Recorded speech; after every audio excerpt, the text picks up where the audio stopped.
The countdown timer didn't ask permission before it appeared on every screen in Richard Wales' office. It simply took over, blood-red and merciless. 72 hours until client data release. What would you do if your life's work started vanishing in front of you? Comment your first move. If you're into stories where the overlooked become the heroes, hit like and subscribe. At 2:07 a.m., with his $8 million company suffocating under ransomware's grip and his IT team long gone, Richard sat alone in the darkness of Zenith Financial Technologies, watching 8 years of work die. Then the cleaning lady walked in, and she said 5 words that made no sense. "That's AES 256 encryption modified." Richard turned to face her, this young black woman in a gray uniform holding a mop, and felt the world tilt. Because janitors don't speak in encryption algorithms. Unless they're not really janitors at all. Welcome back, my beautiful family and friends. If you're hooked in and you're ready to enjoy this story, click subscribe and let me know in the comments where you're watching from. Because tomorrow, I will be giving you another story just as interesting as this one. And you don't want to miss it. Now let us begin. The floor-to-ceiling windows of Zenith Financial Technologies captured downtown Chicago like a photograph framed in steel and glass. A testament to precision, ambition, and 8 years of Richard Wales refusing to accept anything less than excellence. At 35, he'd built an $8 million empire from calculated risks, relentless discipline, and an ironclad certainty that failure was something that happened to other people. But at 2:07 a.m. on a Tuesday in October, that certainty died.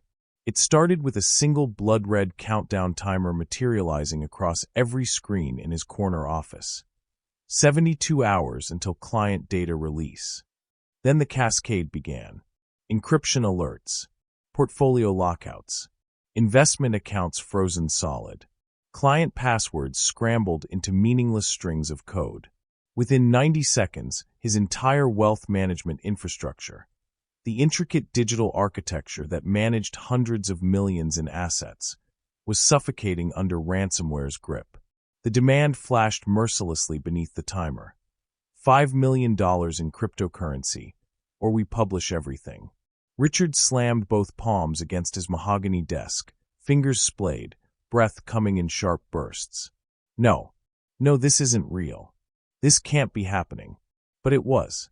Every refresh showed more red, more locked files, more clients whose private financial data was now hostage to criminals he couldn't see, couldn't touch, and couldn't fight. His chief technology officer had called 3 hours ago, voice shaking. "We can't break it, Richard. The encryption is military grade. I'm sorry." The entire IT team had fled by midnight, defeated and terrified, leaving him alone with the countdown and the crushing weight of 8 years disintegrating in real time. Outside those pristine windows, Chicago glowed, indifferent, eternal, unbothered. The city never stopped moving. It just watched men like him build their towers, then watched them collapse. Richard dismissed everyone because he couldn't bear to see their eyes anymore. Fear, disappointment, judgment. He wanted silence. He wanted darkness. He wanted this nightmare to pause long enough for him to think. But then he heard it. Soft footsteps in the hallway. Steady, unhurried. Followed by the faint metallic squeak of wheels rolling across polished marble. He looked up and froze. A young black woman in a standard gray janitorial uniform was pushing a yellow cleaning cart through the glass double doors of the executive floor. Her natural hair was pulled into a neat bun, her posture straight despite the late hour. She stopped at his doorway, clearly startled to find anyone still in the building at 2 a.m., let alone the CEO surrounded by glowing red screens like some kind of digital crime scene. Her dark eyes, sharp, clear, fully awake, met his with a mixture of concern and quiet curiosity. Richard forced a bitter laugh, the sound hollow in the empty office. "Don't worry, you're not interrupting anything important. Just watching 8 years of my life burn to the ground in real time." She hesitated, one hand still on her cleaning cart, then knocked gently on the glass doorframe. "Are you okay, sir?" "Define okay," Richard muttered, turning back to the countdown timer, now reading 71 hours, 52 minutes, and 14 seconds. My company just died in front of me. Everything I built, everyone who trusted me, gone. So no, I'm not okay. The woman's gaze flicked to the monitors, scanning the cascade of red alerts with the kind of focus that made Richard pause. When she spoke again, her voice was calm, almost clinical. That's AES 256 encryption with a modified RSA key algorithm. Whoever did this knew your system architecture intimately. Richard spun around in his chair, stunned. Excuse me? She stepped closer, setting down her mop with quiet deliberation. Someone who actually finished MIT's advanced cybersecurity program before life got in the way, she said softly.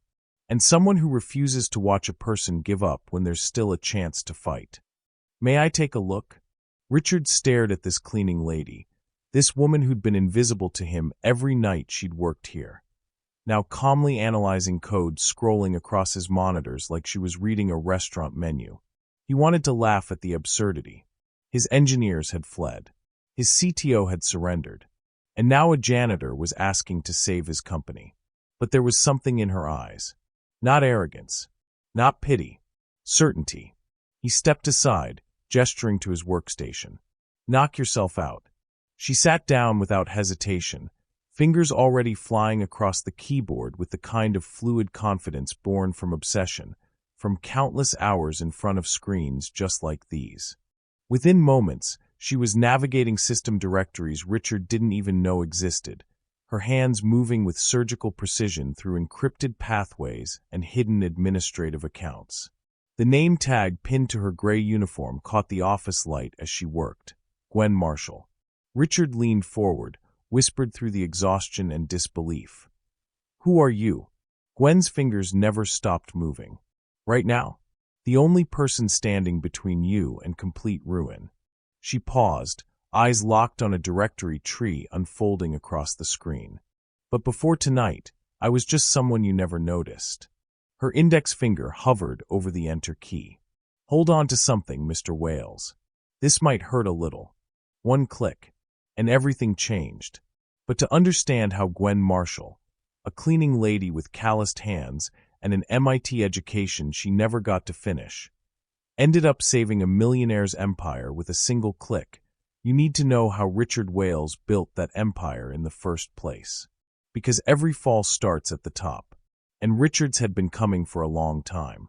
8 years earlier, Richard Wales started Zenith Financial Technologies in a cramped studio apartment on Chicago's South Side with $47,000 in savings, a used laptop, and a promise to himself that he'd never be poor again.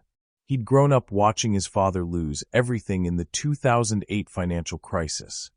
The house, the retirement account, the dignity that comes from believing you've secured your family's future. Richard swore he'd be different. Smarter. More careful. Untouchable. He built Zenith one client at a time, offering personalized wealth management services to entrepreneurs and professionals who'd made their money but didn't know how to protect it. Tax optimization, portfolio diversification, estate planning, risk management. Richard didn't just manage their investments, he became their financial guardian, the person who answered calls at midnight when market volatility triggered panic.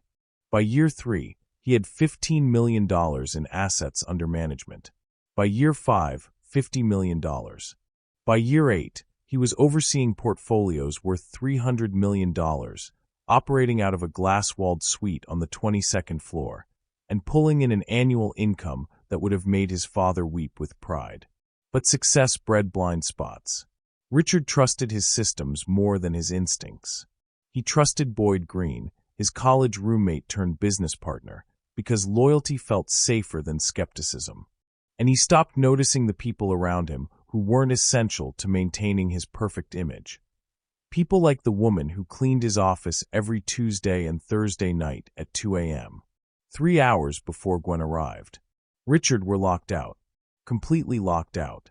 David Jack, Zenith's chief technology officer, stood in the doorway at 11 p.m., his face drained of color. Behind him, 3 junior engineers clustered together like refugees fleeing a disaster zone. Richard had been in the middle of reviewing the Harrison portfolio, a $12 million estate account scheduled for rebalancing in the morning, when the first alert appeared. Then another. Then the countdown timer, blood red and relentless. What do you mean locked out? Richard's voice was controlled, but his hands had already started shaking. David pulled up his tablet, showing cascading lines of encrypted code. It's ransomware. Advanced. AES 256 encryption with what looks like a custom RSA key implementation. Every client portfolio, every password database, every backup server, encrypted. They're demanding $5 million in cryptocurrency within 72 hours, or they publish everything to the dark web. The room tilted. Richard gripped the edge of his desk. Can you break it? David's silence was answer enough. Can you break it? We've tried everything for the past 3 hours, one of the junior engineers said, her voice barely above a whisper. Decryption algorithms, brute force attacks, and even contacted a private cybersecurity firm. Nothing works. The encryption is military grade. Whoever did this, they knew exactly what they were doing. Richard stared at the countdown timer. 71 hours, 47 minutes, and 23 seconds. 71 hours until every client whose financial life he'd sworn to protect would have their private data exposed. Bank account numbers, social security information, investment strategies, tax shelters, everything. Get out, Richard said quietly. David blinked. What? I said get out. All of you. Go home. There's nothing more you can do tonight. They fled without argument, leaving Richard alone with the glowing screens and the suffocating realization that everything he'd built over 8 years was disintegrating in real time. Zenith Financial Technologies, his fortress of precision and discipline, was collapsing from the inside, and he had no idea how to stop it. He'd dismissed his team because he couldn't bear to see their fear anymore. Couldn't stand watching them look at him like he'd failed them. Like he was just another man who'd promised security and delivered disaster. Outside those floor-to-ceiling windows, Chicago glowed with its typical indifference. The city never stopped.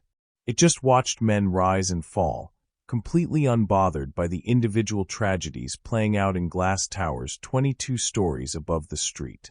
Now, at 2:15 a.m., Richard watched Gwen Marshall's hands move across his keyboard with a fluidity that defied logic. She wasn't typing. She was conducting, orchestrating something invisible and complex that existed only in lines of code and encrypted pathways. How do you know how to do this? Richard asked, pulling up a second chair beside her. Gwen didn't look away from the screen. MIT's Advanced Cybersecurity Program, class of 2021. I was 3 months from graduation when my mother got diagnosed with stage 4 pancreatic cancer. Someone had to take care of her. Someone had to take care of my 2 younger brothers. So I left. Her fingers never stopped moving. But I never stopped learning. Late nights after my janitorial shifts, I'd study encryption protocols, practice penetration testing on dummy systems, and follow every new development in ransomware architecture. I couldn't afford to go back to school, but I could afford to stay sharp. Richard felt something crack inside his chest, shame, maybe, or recognition. I never even knew your name until tonight. Most people don't, Gwen said simply. I'm furniture to you. Background noise. The woman who empties your trash and vacuums your floors while you're at home sleeping. She paused, eyes still locked on the cascading directories unfolding across the screen. But tonight, I'm the only person standing between you and total ruin. So maybe after this, you'll start seeing people like me. Her index finger hovered over a command string she'd been building for the past 10 minutes. I found it. The shadow admin account they used to enter your system. It's hidden 3 layers deep in your server architecture, masked as a routine maintenance protocol. Your IT team never would have found it because they were looking for external threats. This came from inside. Richard's blood went cold. Inside? You mean someone at Zenith did this? Someone with intimate knowledge of your infrastructure, Gwen confirmed. Someone who knew exactly where to plant the backdoor vulnerability. But right now, I need you to trust me. I'm going to click this command, and it's going to give us access to their entry point. From there, I can start tracing their digital footprint and mapping the encryption keys they used. Richard stared at the screen, at this young woman who'd been invisible to him for months, now holding his entire future in her hands. What if it doesn't work? Gwen finally looked at him, her dark eyes clear and unwavering. Then we lose. But if we don't try, we've already lost. So what's it going to be, Mr. Wales? Do you trust me? Richard thought about his father. About the 8 years he'd spent building this company. About the hundreds of clients who believed he'd protect them. About the countdown timer ticking away in the corner of every screen. Do it, he whispered. Gwen smiled faintly, not with arrogance, but with the quiet confidence of someone who'd spent years being underestimated and had learned to prove everyone wrong. One click. The screen flashed. Lines of encrypted code began unraveling, directories reappearing, and systems responding. The countdown timer stuttered, paused at 71 hours, 14 minutes, and 37 seconds, then held. Richard exhaled a breath he didn't know he'd been holding. Did you just? I opened a door, Gwen said, her fingers already flying again. Now I need to walk through it and find whoever's on the other side. This is going to take at least 90 minutes. You should get comfortable. Richard settled into his chair, watching this woman work with the kind of obsessive focus he recognized because he'd built his entire career on it. She was brilliant. She was relentless. And until tonight, he'd never even noticed she existed. Outside, Chicago's skyline began to shift from midnight black to the deep purple that precedes dawn. Inside Richard Wales' office, Gwen Marshall worked in silence, her calloused hands moving across the keyboard like a surgeon performing the most delicate operation of her life. And somewhere in the darkness of Zenith Financial Technologies' encrypted servers, the person who'd tried to destroy Richard's empire realized, too late, that they'd made a critical mistake. They'd underestimated the cleaning lady. Silence settled over Richard Wales' office like a blanket, the kind that muffles everything except the sound of Gwen Marshall's fingers moving across the keyboard. It wasn't typing. It was rhythm. It was precision. Her hands danced with the surgical certainty of someone who'd spent years mastering a craft in the margins of exhaustion, between janitorial shifts and family obligations and the stubborn refusal to let talent die just because life had other plans. Richard watched from beside her, barely breathing. Within minutes, Gwen had navigated past his company's standard security protocols and accessed hidden system directories he didn't even know existed. Layers of architecture his own IT team had built but never fully documented. "How are you doing this?" he whispered, afraid that speaking too loudly might break whatever magic was happening on the screen. Gwen's eyes never left the monitor. "Your chief technology officer built a solid system, but he also left breadcrumbs. Maintenance logs, admin access patterns. Shadow directories are created for emergency recovery that nobody remembers exist. The hackers knew about them because someone on the inside showed them the map. I'm just following the same trail backward." Richard's throat tightened. "Someone inside Zenith did this to me. Someone who knew exactly where to plant the back door," Gwen confirmed quietly. "This wasn't random. This was personal. Did that single click surprise you? Tell me in the comments. Was it skill, fate, or both? And subscribe so you don't miss what's coming next." At 3:42 a.m., Gwen stopped typing. Her cursor hovered over a single command line buried 3 directories deep in a folder labeled system_maintenance_2024. "There," she breathed. "That's the shadow admin account they created. The entry point." Richard leaned closer, squinting at the screen. To him, it looked like meaningless strings of alphanumeric code. To Gwen, it was a confession written in digital ink. "If I click this," she said slowly, "I'll access their backdoor vulnerability and start tracing their digital footprint. Every command they entered, every file they encrypted, every pathway they used to move through your system. But there's a risk. If they planted defensive protocols, this could trigger a secondary lockdown. Meaning we could lose access to everything permanently. Richard stared at the countdown timer in the corner of the screen. 69 hours, 23 minutes, and 11 seconds. 69 hours until his client's private financial data flooded the dark web. 69 hours until 8 years of trust and reputation dissolve into nothing. Do it, he said. Gwen's finger descended. One click. The screen flashed white. Then lines of encrypted code began unraveling like a thread pulled from a tapestry. Directories reappeared. File structures materialized. System logs that had been locked behind ransomware encryption started streaming across the monitor in cascading waves of data. The countdown timer stuttered. 69 hours, 22 minutes and 47 seconds. 69 hours, 22 minutes and 46 seconds. 69 hours, 22 minutes and 45 seconds. Then it froze. 69 hours, 14 minutes and 37 seconds. Richard exhaled a breath that felt like it had been trapped in his lungs for hours. Did we just?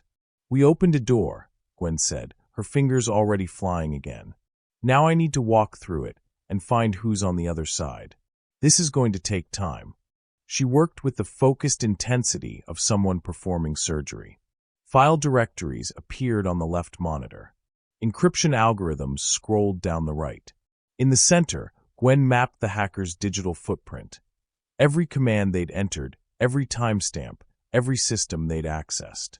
One by one, files began decrypting. Client portfolios flickered back online. Investment accounts unlocked. Password databases restored themselves from corrupted fragments. Richard watched in stunned disbelief as 90 minutes of Gwen's work accomplished what his entire IT department couldn't manage in 6 hours of panicked scrambling. "Who are you?" he whispered again. This time, Gwen paused. Her hands stilled on the keyboard. She looked at him with those dark, clear eyes that had seen too much struggle and refused to surrender anyway. "I'm someone who got dealt a bad hand and learned to play it better than anyone expected," she said. "MIT was supposed to be my ticket out, full scholarship, advanced cybersecurity program, job offers from Fortune 500 companies waiting before I even graduated. Then my mom got sick. Stage 4 pancreatic cancer. My dad had already left years before. My 2 younger brothers were still in high school. Someone had to take care of them." She turned back to the screen, her voice steady but distant. "So I left MIT 3 months before graduation and came home to Chicago. Got a job with a janitorial company because the night shifts paid better and I could study between office cleanings. Taught myself everything I could about encryption, penetration testing, and ransomware architecture. I couldn't afford to go back to school, but I couldn't afford to let my skills die either." Richard felt shame settle in his chest like a stone. "I walk past you 3 times a week and never once." "Never once saw me," Gwen finished. "Most people don't. I'm part of the scenery. The woman who empties your trash and wipes down your conference table. Invisible until the moment you need someone who knows how ransomware works from the inside out." By 4:30 a.m., Richard left to retrieve coffee from the break room. His legs felt unsteady, whether from exhaustion or the surreal nature of the past 3 hours, he couldn't tell. When he returned with 2 cups, black for him, cream and sugar for Gwen based on a guess, she accepted it gratefully. "Talk to me like I'm 5 years old," Richard said, settling back into his chair. "What exactly happened here tonight?" Gwen took a sip of coffee, nodded approval at his guess about the sugar, and gestured to the screen. "This wasn't generic ransomware you download from the dark web for a few $100s. This was custom-built specifically for Zenith Financial Technologies. Someone studied your system architecture, the way your servers communicate, where your backup files are stored, how your encryption protocols are structured. Then they designed ransomware that would exploit those exact vulnerabilities. That takes time," Richard said slowly. "And access." "Exactly. Whoever did this has been inside your network for weeks, maybe months, mapping everything before they struck. This was personal, Mr. Wales. Someone who knows your company intimately wanted to destroy it." Richard's mind raced through his inner circle. David Jack, his CTO, loyal for 5 years, never a hint of betrayal. Jennifer Wu, his assistant, with him since the beginning, practically family. Boyd Green, his business partner and college roommate, the person he trusted most in the world. "I don't know who would do this," he said, voice hollow. "We'll find out," Gwen replied. "Because they left traces. Everyone does." By 5 a.m., the impossible had happened. 60% of Zenith's files were restored. Client portfolios were accessible again. Investment accounts unlocked. The ransomware's grip had loosened, and Richard could finally see the architecture of his company breathing again. He collapsed back in his chair, relief flooding through him like a physical force. "You did it. You actually did it." "I bought us time," Gwen corrected. "The rest will take days to fully clean and restore. But your client's data is safe. The countdown is paused. You're not facing total ruin anymore." Richard turned to her, this woman who'd walked through his door pushing a cleaning cart and ended up saving everything he'd built. "What do I owe you? Name your price. Seriously, name it." Gwen shook her head. "I don't want your money, Mr. Wales. I want you to remember this moment, really remember it. When someone you overlooked, someone you never even noticed, saved everything you built. I want you to remember that the next time you walk past a janitor or a security guard or anyone else you think doesn't matter." Richard felt his throat tighten. "Come back tomorrow. Tonight. Whenever you can. I want to hire you properly. Lead security analyst position. Salary. Benefits. Office. Whatever you need." Gwen hesitated, her eyes searching his face for sincerity. "Why?" "Because you just proved you're the best person for the job. And because I've spent 8 years building a company while being blind to the people around me. I don't want to be that person anymore." She was quiet for a long moment. Then she nodded. "I'll come back. But not because of the title or the salary. I'll come back because this isn't over yet." "What do you mean?" Gwen's expression darkened. "Whoever planted this ransomware is still inside your network. They're watching. Waiting. And now that we've fought back, they're going to escalate." Dawn broke over Chicago's skyline, painting the glass towers in shades of amber and rose. Richard sat in his office chair, finally allowing exhaustion to take over. His body felt like it weighed 1,000 pounds. His eyes burned from staring at screens. But for the first time since the countdown timer appeared, he could breathe without his chest tightening in panic. Gwen packed up her yellow cleaning cart, returning mops and supplies to their designated places with the same methodical precision she'd shown at the keyboard. But before she reached the door, she paused, turned back, stared at the monitors with an expression Richard couldn't quite read, concern, maybe, or recognition. "What is it?" he asked. "I saw something in the code," Gwen said quietly. "A signature pattern in how the ransomware was structured. The way the encryption layers were stacked. The specific algorithms they chose. And," she met his eyes, and Richard felt a chill run down his spine. "This attack was too sophisticated. Too intimate. Whoever did this knows you, Mr. Wales. They know how you think, how you operate, what you value most. And the signature I found." She paused. "It's the kind of thing someone would leave if they wanted to be found. Like they're playing a game." Richard stood slowly. "What are you saying?" Gwen's voice dropped to barely above a whisper. "I'm saying whoever launched this attack isn't finished.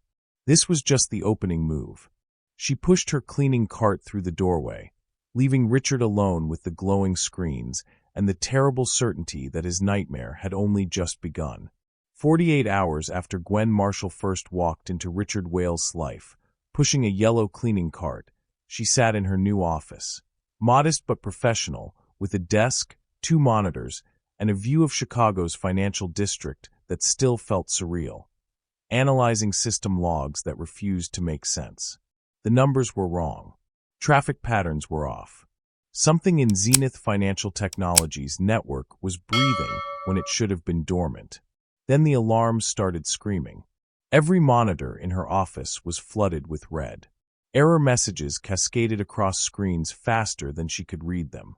The ransomware had reactivated, and this time it was moving with vicious precision, locking out systems, encrypting files, spreading through the network like wildfire through dry brush.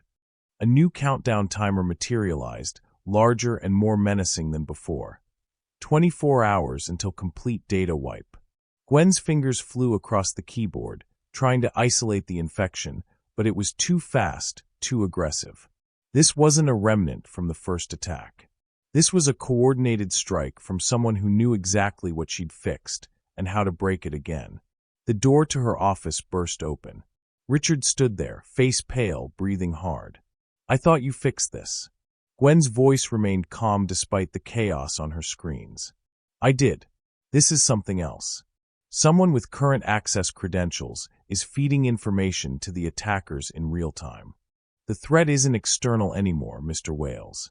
It's inside Zenith." Richard gripped the doorframe. "That's impossible. It's the only explanation." Gwen pointed to the cascading encryption spreading across the network map. "Look at the pattern. They're targeting exactly the systems I restored, using administrative privileges that only 5 people in this company have access to. Someone on your team is working with the hackers. Or worse, someone on your team is the hacker." Gwen worked through the night, Richard beside her, both running on coffee and the desperate clarity that comes from having less than 24 hours to save everything. At 11:47 p.m., she found it. "There," Gwen said, pointing to a hidden program running in Richard's laptop registry. "Monitoring software. It's been tracking every keystroke, every password, every command you've entered for the past 3 weeks." Richard stared at the screen, his own laptop betraying him. How did it get there? Gwen traced the installation timestamp. 3 weeks ago, during what looks like routine maintenance. Someone with physical access to your laptop installed this and configured it to send encrypted reports to an external server every 6 hours. Who had access? Richard pulled up the employee clearance logs. The list was short. Only 5 people had the combination of administrative privileges and physical access necessary to install sophisticated monitoring software undetected. David Jack, his CTO. Jennifer Wu, his assistant. Boyd Green, his business partner. And 2 senior IT technicians who'd been with the company for less than a year. "We need to catch them in the act," Gwen said. "I'm going to set up honeypot systems, fake databases that look real but are actually traps. When the insider tries to access them, we'll have their location, their credentials, everything." Richard nodded, his jaw tight. "Do it." Gwen spent the next 2 hours constructing an elaborate decoy network. False client portfolios filled with convincing but fake data, password databases that looked authentic, financial records that would be irresistible to someone stealing information to sell or sabotage. Then they waited. At 1:23 a.m., Gwen's monitoring system pinged. Someone was accessing the decoy files. Her fingers flew across the keyboard, tracing the IP address back through Zenith's network.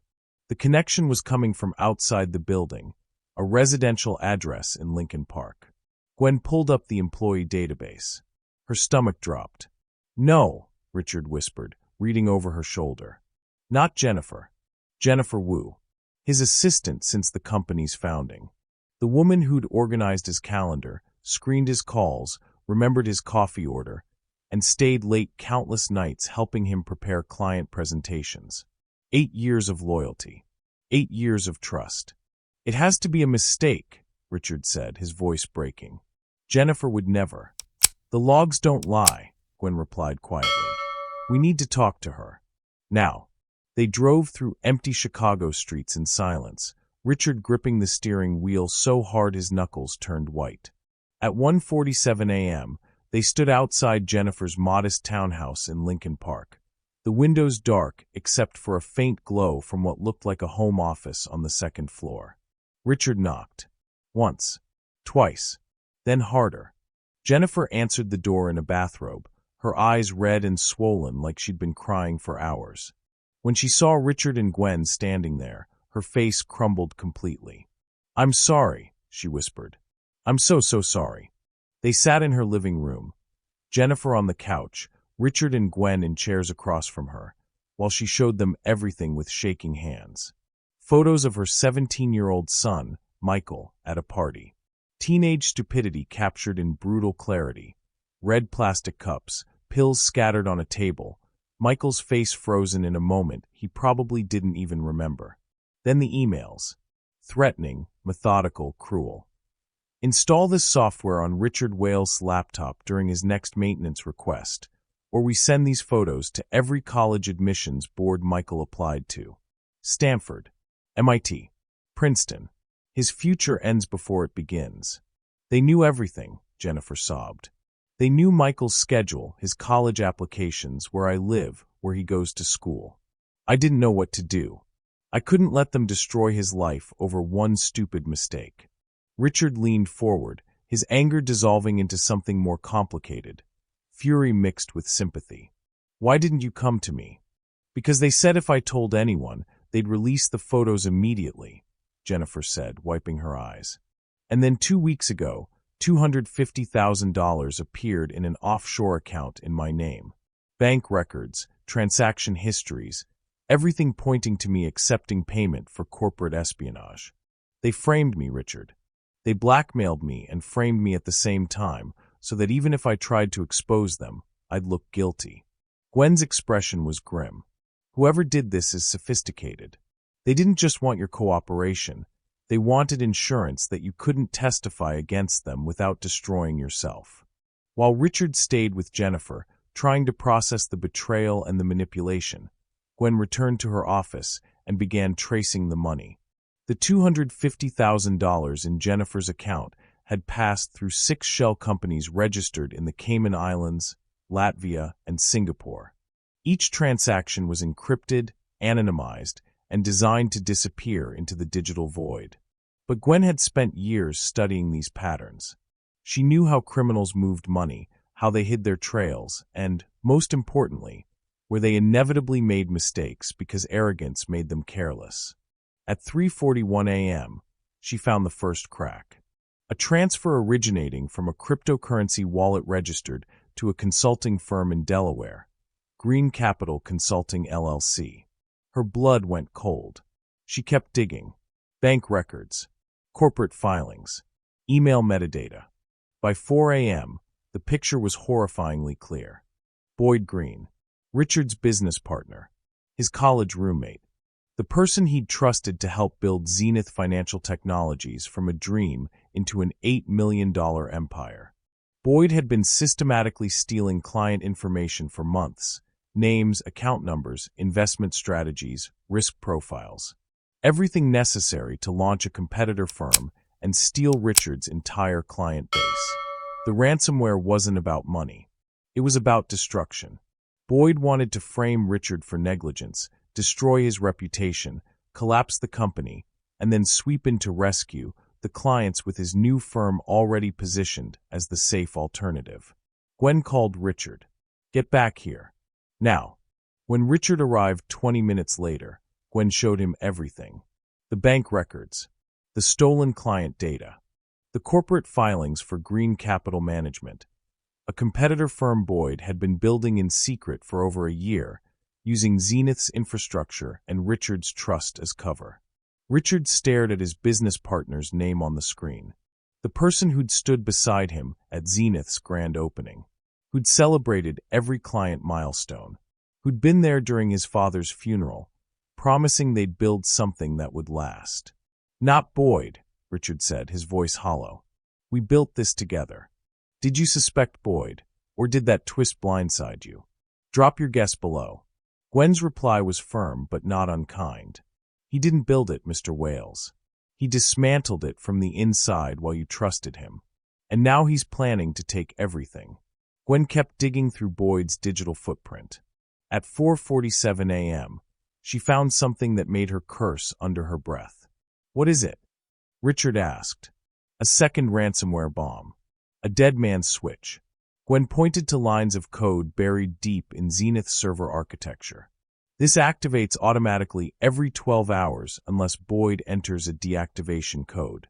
If he stops entering the code, if he gets arrested, if he disappears, if anything happens to him, the ransomware detonates and wipes everything permanently." Richard's face went ashen. "So even if we expose him, We lose everything anyway, Gwen finished. Unless we can isolate the switch and disarm it before he realizes we know. Her monitoring system pinged. An email notification. Boyd had scheduled a 6 a.m. meeting with Richard. Subject line: urgent, company restructuring discussion.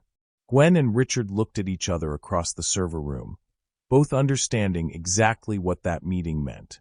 Boyd was going to demand Richard sign over 90% ownership of Zenith in exchange for the deactivation code. Surrender the company or watch it burn. If you were Richard, would you sign to save the company or call the bluff? Tell me in the comments. If you hate lies and manipulation, subscribe, like, and comment. The people who don't are probably taking sides with manipulators. The countdown timer on the screen read, 22 hours, 13 minutes, and 9 seconds. We have 2 hours to stop him, Gwen said quietly, and only one chance to get it right. Richard nodded, his expression hardening into something Gwen hadn't seen before. Not panic, not desperation, but cold, focused determination. Then let's make it count. The server room beneath Zenith Financial Technologies hummed with the white noise of cooling systems and the soft glow of status lights blinking across hundreds of machines. At 4:13 a.m., with less than 2 hours before Boyd Green's scheduled meeting, Gwen Marshall and Richard Wales stood surrounded by racks of equipment that held every piece of data the company had ever generated. "Talk me through this," Richard said, his voice steady despite the exhaustion etched into his face. Gwen's fingers moved across her laptop, projecting network diagrams onto the wall-mounted monitor. "I'm creating a quarantined mirror system, a perfect duplicate of Zenith's network that exists in isolation from the real infrastructure. When Boyd tries to access the dead man's switch or verify his backdoor is still active, he'll be interacting with the fake network instead of the real one. And he won't know the difference. Not if we're careful. The mirror system will feed him exactly what he expects to see: encrypted files, active ransomware, countdown timers. Meanwhile, I'll be isolating his actual backdoor access in the real network and disarming the dead man's switch before he realizes what's happening." Richard nodded, following her instructions precisely as she guided him through the technical setup. Running network cables, configuring firewall rules, redirecting traffic patterns. Their partnership, forged in crisis just 48 hours earlier, had solidified into something that functioned like muscle memory. She commanded, he executed, both trusting the other completely. The countdown timer on the wall read, 1 hour 47 minutes and 23 seconds. "We're going to make it," Richard said quietly, though he wasn't sure if he was trying to convince Gwen or himself. She didn't answer. Her eyes stayed locked on cascading code, fingers never stopping. At 4:52 a.m., the server room door opened. Neither Gwen nor Richard had heard the electronic lock disengage or footsteps approaching. But suddenly Boyd Green stood in the doorway, perfectly composed in an expensive suit despite the early hour, his expression a mixture of amusement and contempt. "I knew you'd try something," Boyd said, his voice carrying that familiar warmth that had once meant friendship and now felt like poison. "Always so predictable, Richard. You think you can solve every problem if you just work hard enough."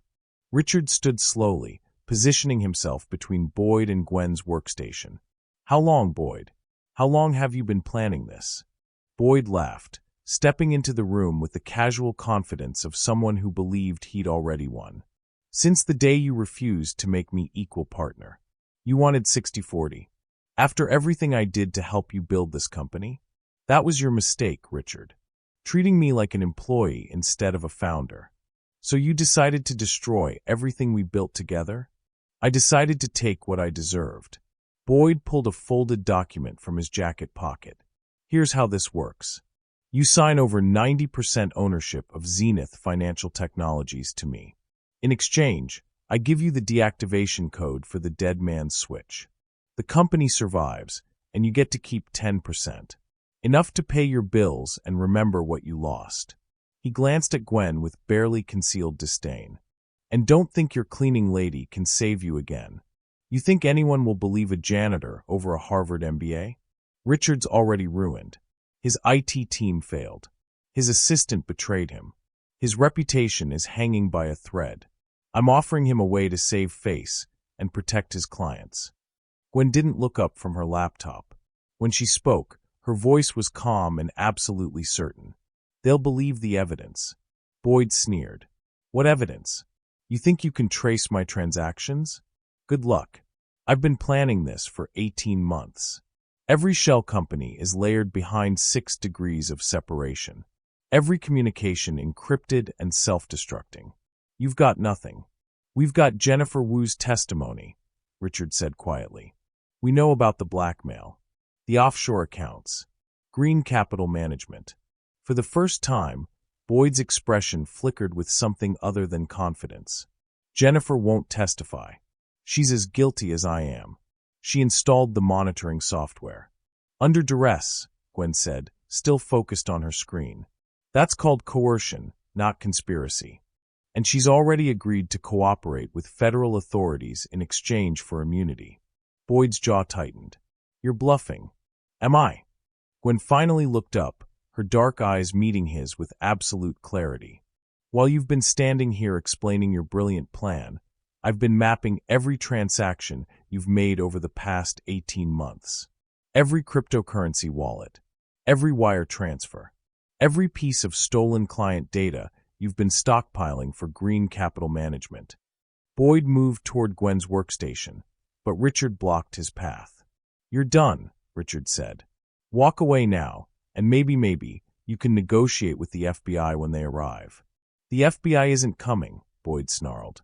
"And in 13 minutes, my dead man's switch detonates and wipes everything. You have nothing." But even as he spoke, his confidence was cracking. He pulled out his phone, trying to access Zenith's network. His face went pale. The screen showed connection errors. System unavailable. Access denied. At 5:47 a.m., exactly 13 minutes before Boyd's 6 a.m. deadline, Gwen's laptop screen flashed green. Text scrolled across the monitor. "Dead man's switch isolated backdoor access terminated all encrypted files restored network security already established." Boyd stared at his phone, frantically trying to reconnect, but the servers had locked him out completely. The careful architecture he'd built over 18 months, the monitoring software, the shadow admin accounts, the ransomware bombs, all of it had been dismantled in less than 2 hours by a woman he'd dismissed as irrelevant. "What did you do?" Boyd stammered, his voice losing all its earlier arrogance. Richard stepped beside Gwen, his hand resting on her shoulder. "She saved me. From the ransomware. From the betrayal.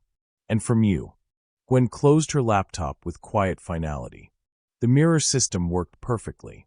While you were accessing what you thought was Zenith's network, you were actually interacting with an isolated duplicate I created. Every command you entered, every verification you ran, I recorded all of it, including the deactivation codes you entered at 3 a.m. thinking you were maintaining the dead man's switch." Boyd's face drained of all color. "That's impossible." "You underestimated me," Gwen said simply. "Everyone does." At exactly 6 a.m., the server room door opened again. Boyd turned, expecting to see Richard broken and desperate, ready to surrender.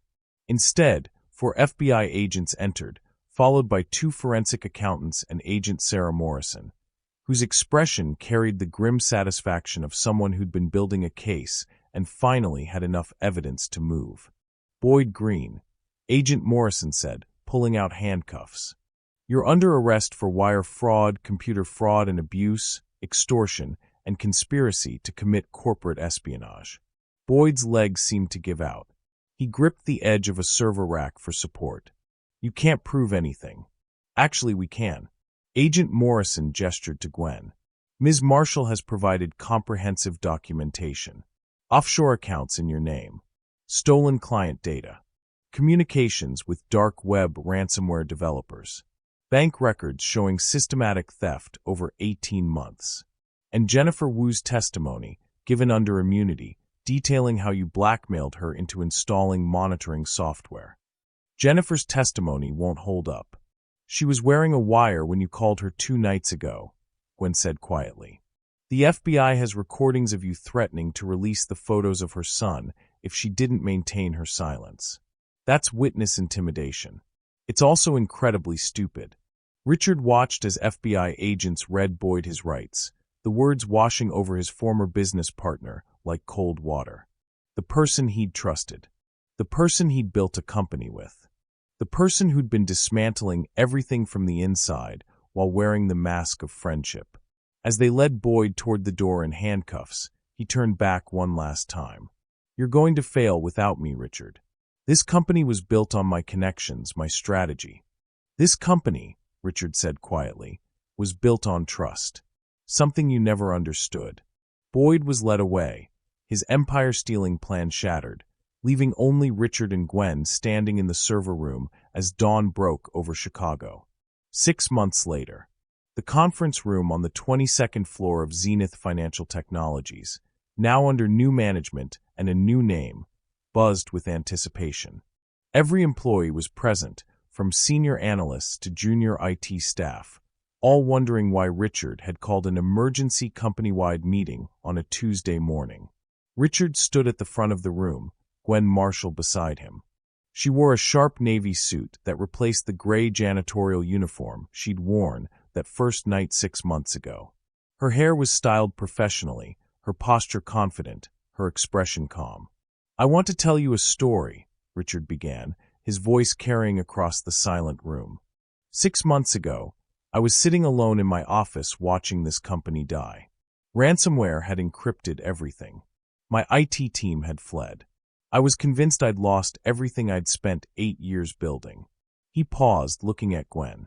Then a cleaning lady walked through my door and changed my life with a single click. She didn't know me. I'd never even noticed her name. But she refused to watch someone give up when there was still a chance to fight. Murmurs rippled through the room. Everyone knew the story in fragments. The ransomware attack, the internal betrayal, Boyd Green's arrest, but few knew the full truth. I built this company thinking success meant profit margins and client numbers, Richard continued. But a 24-year-old woman with a mop and a laptop taught me that real success is recognizing brilliance wherever it exists, especially in the people we've been trained not to see. He gestured to the wall behind him, where a projection showed new corporate signage. Marshall Wales Financial Technologies. Effective today, this company has a new name. Gwen Marshall's name comes first because without her, none of this would exist. And she's not just our lead security analyst anymore. She's my equal partner and co-owner of this firm. The room erupted in applause. Richard handed Gwen the co-ownership papers, and she accepted them with a smile that carried both pride and the quiet recognition of how far she'd come from pushing a cleaning cart through empty offices at 2 a.m. That evening, Richard and Gwen stood on the executive floor balcony overlooking Chicago's glowing skyline.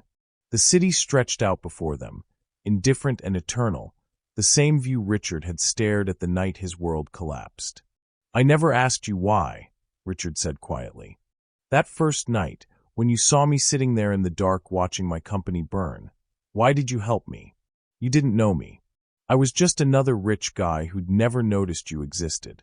Gwen was silent for a moment, her gaze fixed on the horizon. I helped because I know what it's like to lose everything and have no one believe you're worth saving. When my mom got sick and I had to leave MIT, I watched my entire future vanish.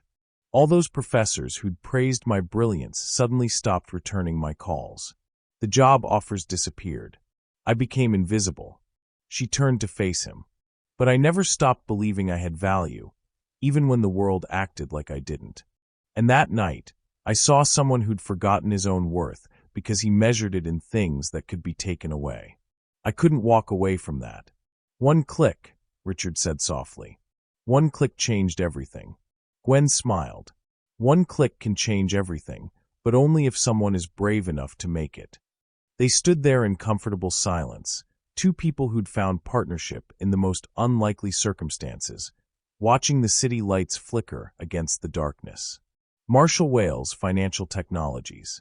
The letters shine like a promise, not of perfection, but of recognition, of seeing people for who they truly are instead of who we assume them to be. Inside the building, Richard and Gwen walk back through the glass corridors together.